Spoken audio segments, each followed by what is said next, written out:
very much. Your Highness, Your Excellencies, ladies and gentlemen, welcome and good morning, and welcome to our exciting and insightful panel on Focus on Renewables. We are joined by the stellar experts who brings a wealth of information and unique perspective in our exciting sector.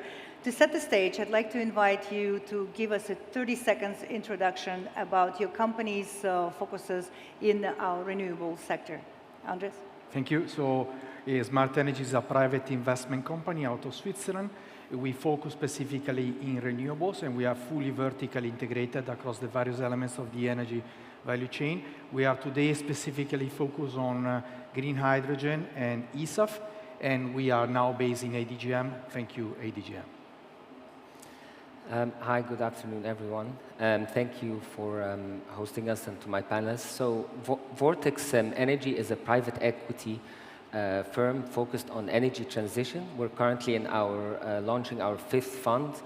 Our key areas of focus is renewable energy, battery energy storage, e-mobility, and also molecule-based investing. Very good. Yeah, Hajar Naqdi. I am a partner at Stonepeak. We're a $70 billion equity under management infrastructure funds management firm, and renewables investing is a big part of what I do, and I look after our global renewables business. Neil Auerbach, CEO of Hudson Sustainable Group. We're coming up on our 18th anniversary. We mobilize capital around the energy transition. We're really split into 2 divisions, a fund division, where we're focused on sustainable private credit, and also on a direct division where we basically launch companies that become the leaders of tomorrow, focusing on seed capital. Thank you all for your introductions. Let's dive to our first rounds of questions, exploring some key themes in renewable energy and digital infrastructure investments. Andres, first question is to you. With 12 offices globally, you guys have built an incredible and comprehensive multinational energy ecosystem with smart energy, with 7 gigawatts already in delivering and 12 gigawatts in production in the pipeline. You covered the entire green energy value chain with hydrogen-based fuel, decarbonizing hard-to-abate sectors in aviation with ESAF, and maritime with ammonium and methanol. Many of your projects are very difficult to complete. How do you choose such sites, projects, and what attracts you to them? So, we intentionally go into complex projects in sectors with high entry barriers, because we see important risk rewards. If we take the example of one of our projects in Portugal, which is Galileo, Galileo is decarbonizing a hard-to-abate sector, which is the cement sector, and in its first phase, we replace gas with green hydrogen produced by a nearby solar power plant. And as a result, we will reduce the dependency on external energy, reduce the CO2 emissions, reduce the cost of those CO2, because as we know in Europe, you pay basically a penalty.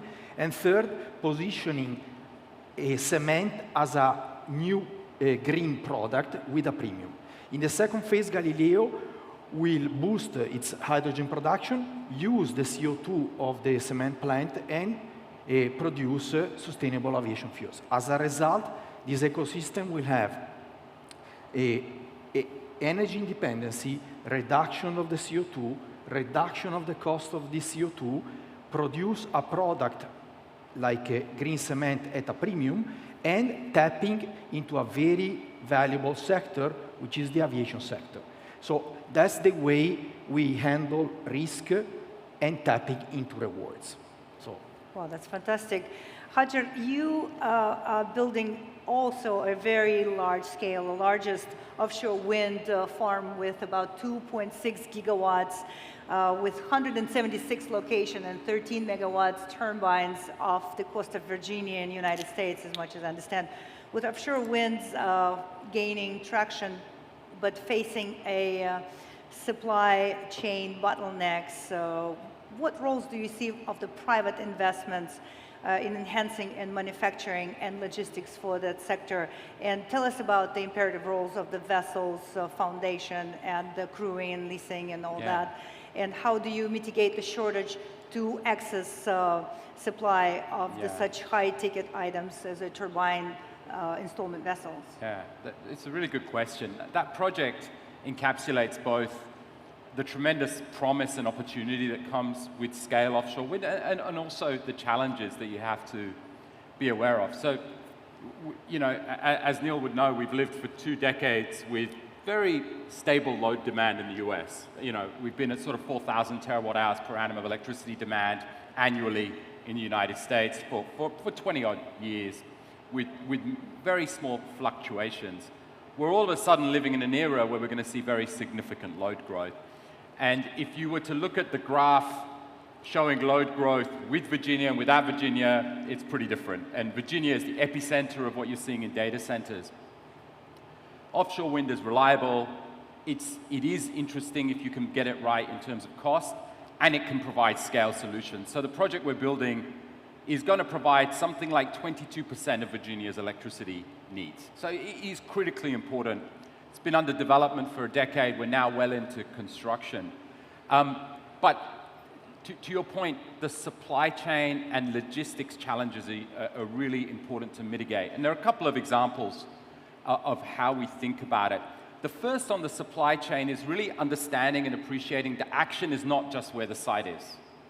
What happens in all the fabrication yards, in the laydown areas, in different parts of the world really matters. So the way we've approached it over the years in the projects we've built around the world is we staff up and have a presence across all the manufacturing that's in our supply chain. We have our people. It's a very different mindset to onshore construction because if they don't get it right there, it will affect you, maybe not today, but in 3, 6, 9 months' time, and the delays and impacts could be catastrophic. The second is being very thoughtful around vessels and the logistics on site well ahead of time. Now, when we started doing this a decade ago, someone pointed out that you can't install a turbine without the foundations, which is pretty obvious.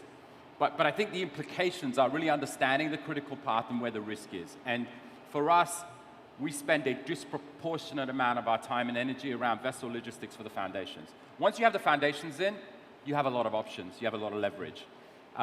When you don't have the foundations in, you can't do much else. So it's really been a decade of learning and understanding where are the choke points and really setting yourself up from the outset to get that right. We're halfway through foundations installation now. Project is on track, but there's a ton of work that goes in from the outset to get it right. Thank you so much. Bakar, Vortex Energy has ingeniously leveraged the concept of grid as a real estate space, in particular in the level of interconnecting agreements and the space capacity utilization. Could you share insight with us on profitability on the different scenarios, like when you actually build the data centers, or when you sell in unused power capacity, or the hybrid approaches, if you please, and how the strategies align with the broader vision and digital infrastructure? Yes, very good question. Thank you, Jana. To answer it, I'll just set some context about actually what we're seeing in renewable energy. We've been investing in the sector for about 10 years. We've seen a transition towards platform type of investing, where actually it's very important to invest in a company and not just the project, because you get the development pipeline, you get the know-how that you've alluded to also in terms of ability to contract various renewable energy assets with different off-takers and so on. So we've seen that shift. We're also seeing downward pressure on power prices because of renewable energy cannibalization effectively. So again, as a financial investor, you need to think long and hard about building that project and having clear visibility on the PPA, but also what happens after the PPA, which is what we call the merchant tail. You mix into that some high interest rate environments like what you're seeing. So plain vanilla sort of solar plants and onshore wind become perhaps less profitable as they were. So with the AI demand and the digital revolution basically expected to quadruple before the end of decade, which is basically twice the size of Germany's electricity needs, we have spotted an opportunity to leverage on our portfolio company, one of our portfolio companies called Ignis Energia, where they have across Spain various interconnection agreements and actually operating solar plants, battery energy storage assets, to try and dot around them what we call powered land, which is industrial land that effectively has the power, which tends to be the limiting factor for data center development, and employ basically two strategies: whether to sell that power land to a data center operator, and actually the MOICs and the return on capital is quite much more interesting than flipping renewable energy, but also potentially to have that hybrid situation where you've mentioned, is that we would raise more capital and partner with the data center operator to benefit from the long-term tenancy agreements with hyperscalers and other co-locators. So that's what we've been trying to do, to veer away from just developing and building solar and wind assets. Okay, thank you very much. That's really interesting. Neil, let's switch to geopolitics. You just recently published a few insightful articles at the Wall Street Journal and also in the International Financial Reviews, where you were talking about sustainable energy. I am personally when you focus on the clean energy versus the climate investments in view of the US elections. And with the current transition with US government, how do you get the incoming leaders to continue your already set business agenda and let them play along with what you already have? Absolutely. So I'm going to be the designated talking point for policy. It's not what I do for a living. I'm a chairman of 6 companies and a CEO of 1. But I have to pay attention to policy because I've been involved in clean energy coming on 22 years. And so you need to understand what's going on the policy side. What I've been focusing on in terms of my advocacy is actually expanding or broadening the base of support in the US for clean energy.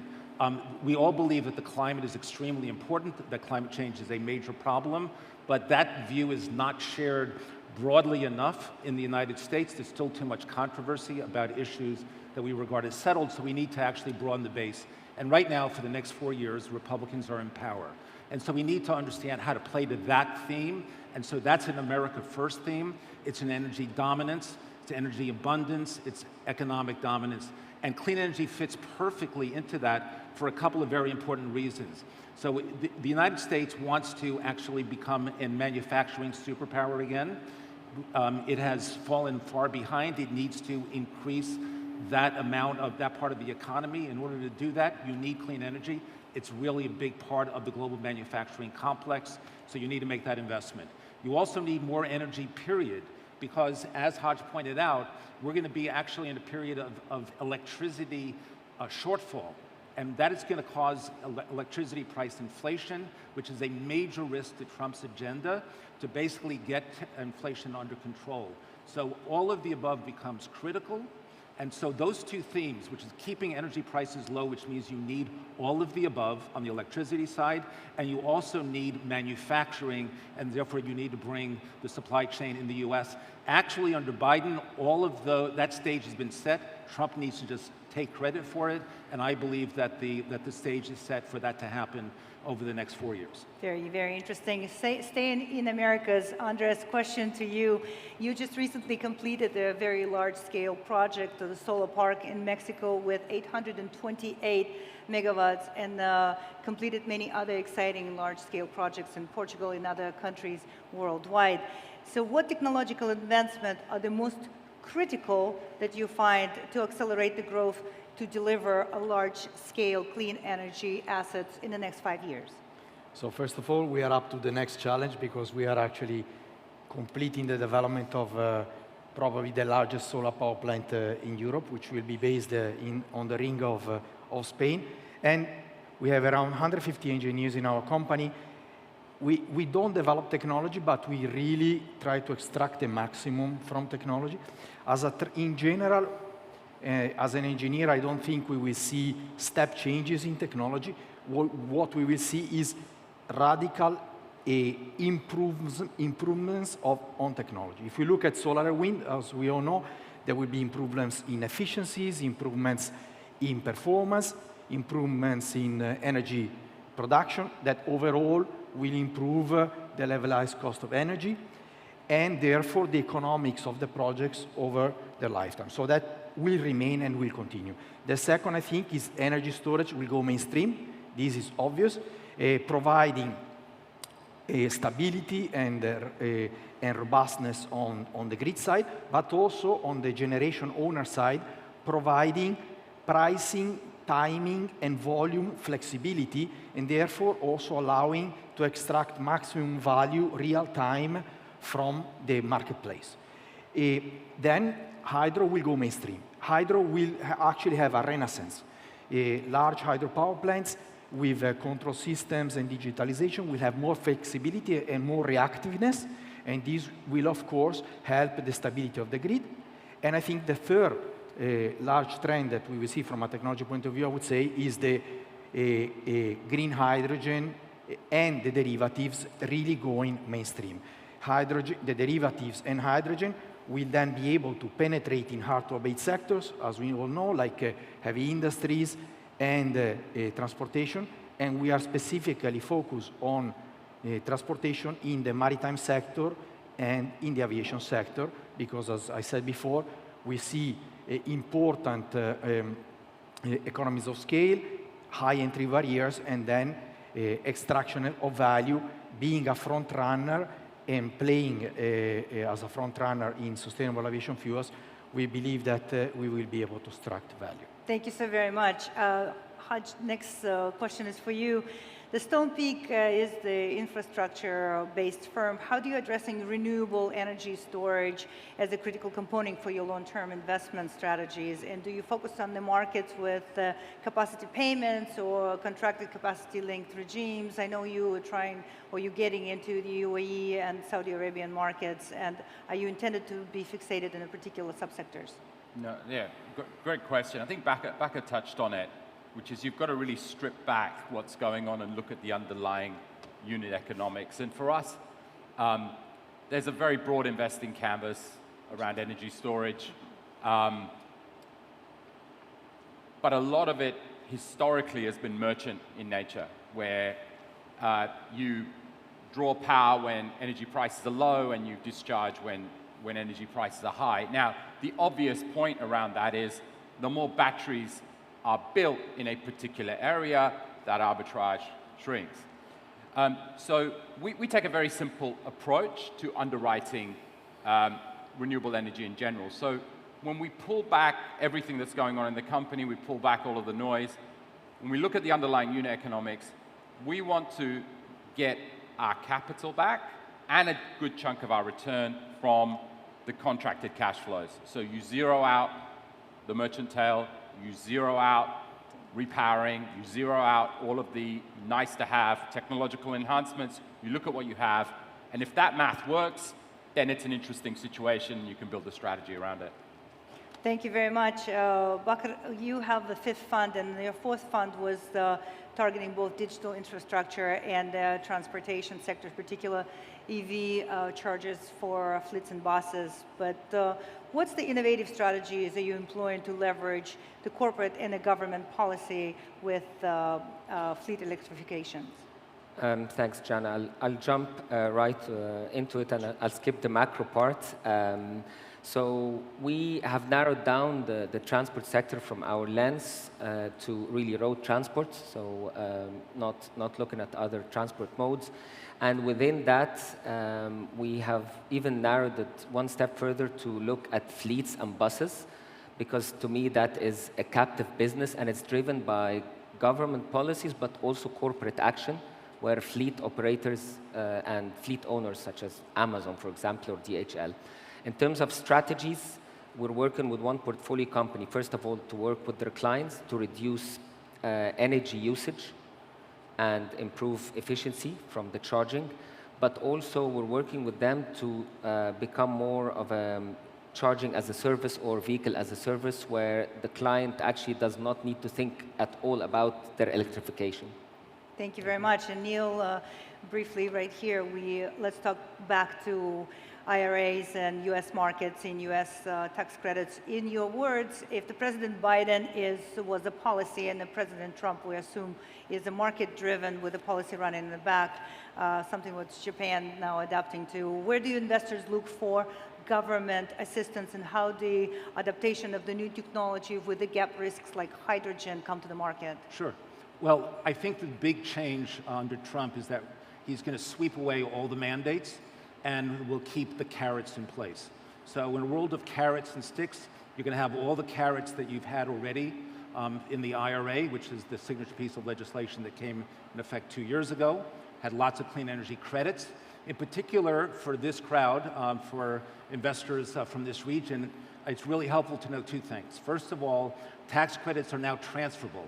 You used to need to have a US tax base, and if you didn't have one, you needed to do something very complicated to gauge in tax equity. Right now, tax credits are fungible, they could be sold, they could be bought, and so it's a much easier environment to operate in, and in particular for manufacturing as well.